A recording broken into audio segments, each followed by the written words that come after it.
Blessed is the nation whose God is the Lord, the people he has chosen as his own inheritance.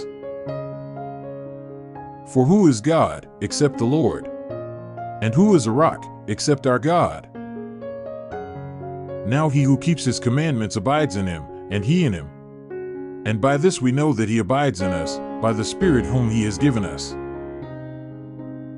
But, beloved, do not forget this one thing, that with the Lord 1 day is as 1,000 years, and 1,000 years as 1 day. He who builds his layers in the sky, and has founded his strata in the earth, who calls for the waters of the sea, and pours them out on the face of the earth, the Lord is his name. But our God is in heaven, he does whatever he pleases.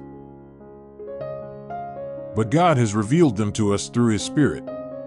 For the Spirit searches all things, yes, the deep things of God.